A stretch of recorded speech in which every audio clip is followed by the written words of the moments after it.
An emergency liquidity backstop just got hit again. Wall Street has a serious liquidity problem and it's getting worse. The arteries of the global financial system are clogging up.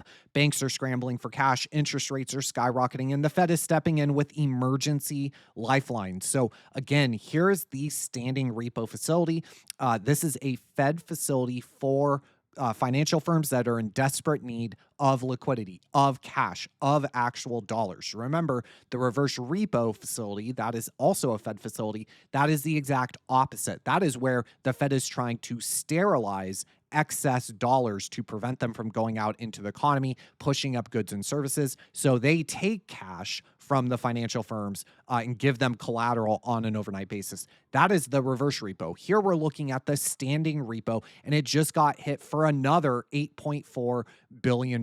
I want to thank one of the commenters who did point out there is daily data on TradingView for this. We're looking at that. We can see it is getting tapped to an increasingly frequent degree. And as you can see, going all the way back to 2021, this is very rare for this facility to get tapped. Again, it is an emergency backstop when the financial system does not have enough cash, does not have enough liquidity. I will link this. This is straight from the New York Fed. It got tapped for $8.4 billion. So the way this works is the financial firm goes and provides a type of security. Now there's treasury, agency, or mortgage-backed security. So it's collateral. They pledge that. They get cash from the Fed. Of course, there's an interest rate that you can see there. Here's another way of thinking about it. Reverse repo was a Fed facility for excess liquidity. This was where, again, the Fed was trying to sterilize excess dollars from going out into the economy, pushing up goods and services,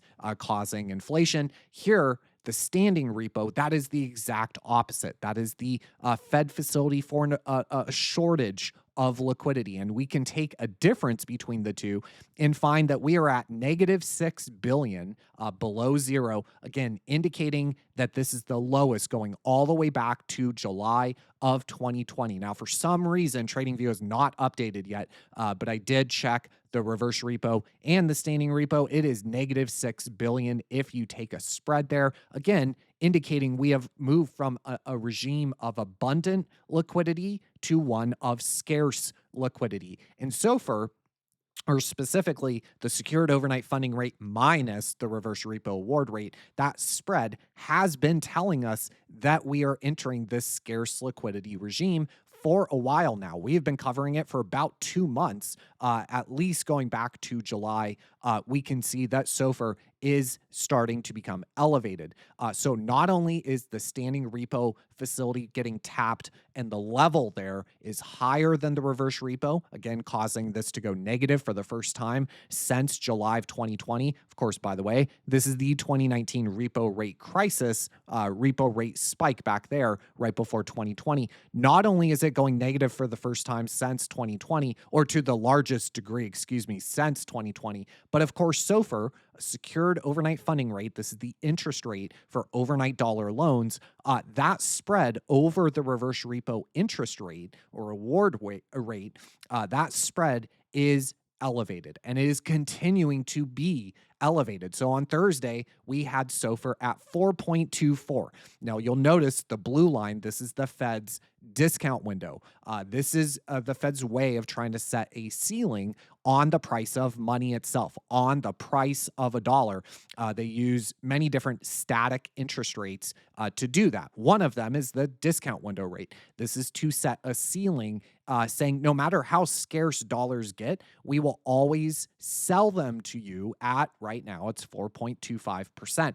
The reverse repo is the exact opposite. Again, reverse repo is basically empty, but just to remind, as a reminder, the reverse repo is where the Fed says no matter how overabundant dollars are in the financial system, we will always buy them at 4% currently. That is the interest rate. And what we can see is SOFR, which is the actual market rate, the volume weighted median market rate for these overnight dollar loans, is becoming more and more and more elevated over that reverse repo award rate. That is what we're looking at down here with the green line as well as the teal line. So I will take off. SOFR has a lot of day-to-day volatility. This is the moving average, a 2-week moving average for SOFR. minus the reverse repo. So again, what this is telling you is the difference between two interest rates. If liquidity is tight, if you are the only firm on Wall Street that actually has dollars and everyone else needs them, again, $3 trillion is financed in this market every single day.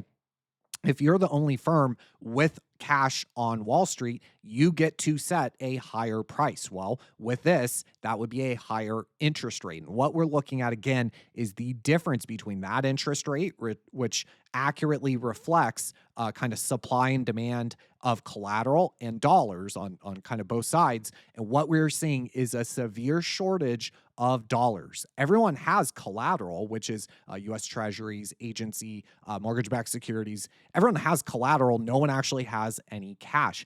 Not only are we seeing it in the secured overnight funding market, the repo market that is secured by collateral, we are also seeing it in the Fed funds market, which again, we can see by the purple line, that spread, that Fed funds minus reverse repo award rate, that spread is also starting to increase. Now, I'm going to throw on the standing repo here in pink. And again, TradingView is not updated.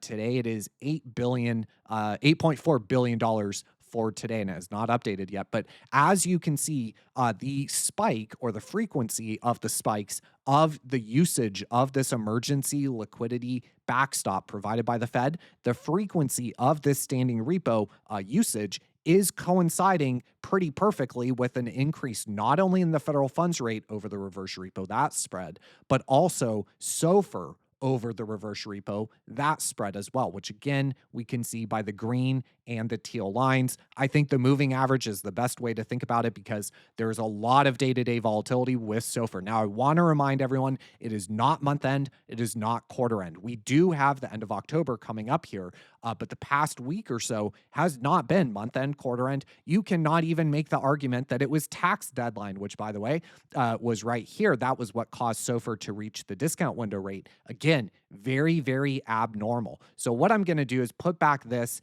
take the moving average off, and add month end, and here in blue is quarter end. And what you can see, the vast majority of the time, SOFR will spike over the reverse repo rate, again, indicating tight liquidity conditions, and that'll happen at month end or at quarter end due to window dressing, which is a technical term for a bunch of balance sheet adjustments by the financial firms like the banks and the firms on Wall Street.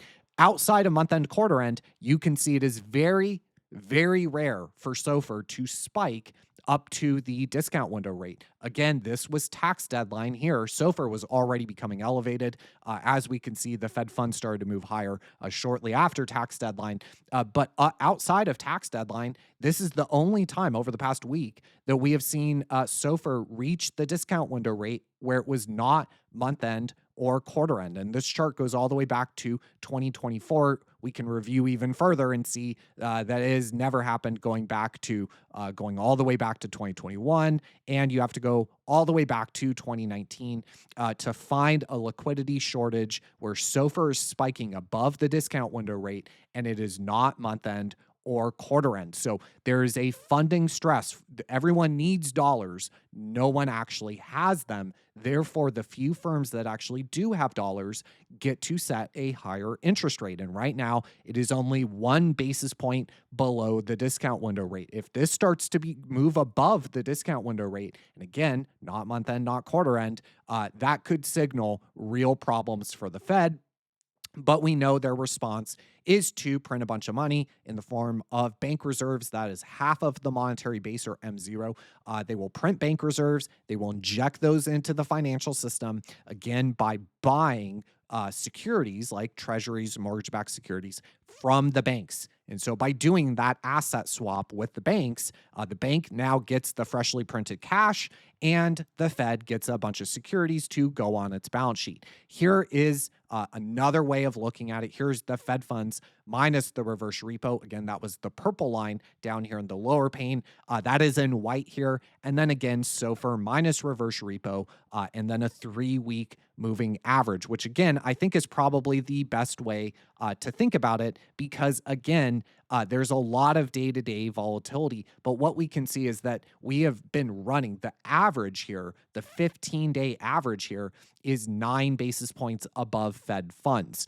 So liquidity is clearly tightening. We know what the Fed's response will be. The likelihood that this becomes a sharp dislocation similar to 2019, which we can see here, where SOFR spiked intraday like 9% above the Fed funds rate on an intraday basis.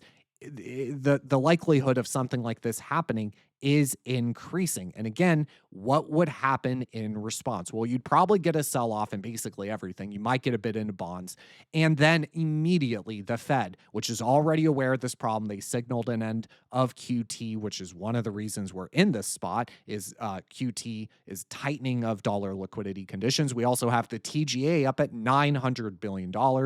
And the reverse repo is empty, so there's no buffer, there's no shock absorber. So what the Fed would do is step in, print the money in the form of bank reserves, inject that into the system by buying securities from the banks, from the financial firms, and again, that asset swap injects liquidity, actual dollars, into the system. It would probably be a very short-lived pullback. It might be quite sharp. There might be a lot of volatility. VIX might go to 30 or 40, but it would be very short-lived. And as long as your time horizon is medium to long term, it should not cause any issue. The Fed is there to backstop the financial system and to guarantee the smooth functioning of the financial system. They will print as much money as possible in order to do that. Remember, I think it was Neil Kashkari that said, there is an infinite amount of cash at the Federal Reserve. So with that, I will leave you. Hopefully this was helpful. I will continue to watch and update you as the liquidity strain continues to worsen, as standing repo, the Fed emergency liquidity backstop continues to get tapped to an increasing degree. It's all the same story, whether you look at SOFR minus the reverse repo, whether you look at Fed funds minus the reverse repo, everything is indicating, or the standing repo, everything is indicating a shortage of dollar liquidity. The answer is printing money, injecting it into the system by buying assets from Wall Street. So anyways, hopefully that was helpful, and I will catch you in the next one.